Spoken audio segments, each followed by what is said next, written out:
Au fil des jours, l'atmosphère d'Eternovia commença à changer subtilement. Le paradis tant vanté montrait ses premières fissures, comme une toile de maître qui se craquelle avec le temps. Dans les rues autrefois paisibles, des murmures de mécontentement se faisaient entendre.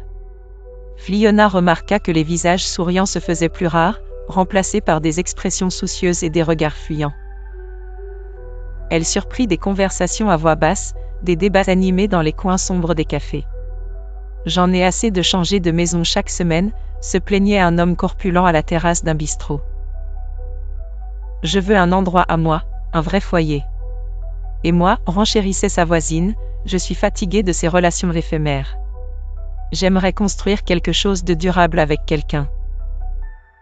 Ces désirs, si contraires à l'esprit d'Eternovia, intriguèrent Fliona. Elle décida d'enquêter, poussée par une curiosité grandissante et un sentiment diffus que quelque chose n'allait pas dans ce monde prétendument parfait. Au fil de ses observations, elle remarqua des comportements étranges chez certains habitants. Ils semblaient parfois perdus, comme s'ils cherchaient quelque chose qu'ils ne pouvaient nommer. D'autres avaient des moments d'absence, le regard dans le vide, comme s'ils tentaient de se rappeler un souvenir lointain. Un jour, alors qu'elle interrogeait discrètement un vieil homme sur son passé, celui-ci fronça les sourcils, visiblement troublé. « C'est étrange, murmura-t-il, je ne me souviens pas vraiment de ma vie avant Eternovia.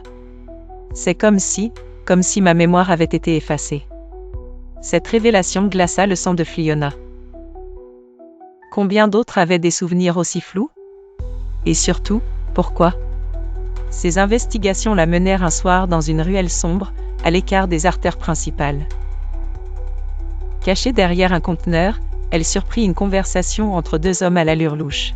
« Tu as essayé de franchir la barrière ?» demanda le premier, la voix tremblante. « Oui, répondit l'autre, c'est impossible. Elle est invisible, mais bien réelle. On ne peut pas quitter Eternovia. » Le cœur de Fliona s'emballa. Une barrière? Était-il tout prisonnier sans le savoir? L'idée était terrifiante, mais elle expliquait tant de choses, l'impossibilité de quitter la ville, l'absence de visiteurs extérieurs, le flou entourant le monde au-delà d'Eternovia. Déterminée à découvrir la vérité, Fliona décida de tenter l'expérience par elle-même. Le lendemain, à l'aube, elle se dirigea vers les limites de la ville, là où les bâtiments laissaient place à une campagne verdoyante.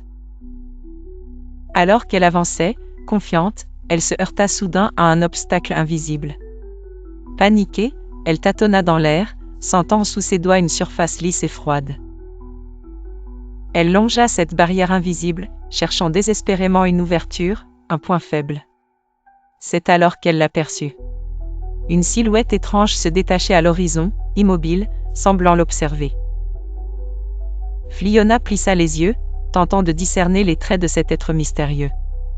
Était-ce un gardien? Un autre prisonnier? Ou quelque chose de bien plus inquiétant? Le cœur battant, Fliona réalisa que sa quête de vérité ne faisait que commencer.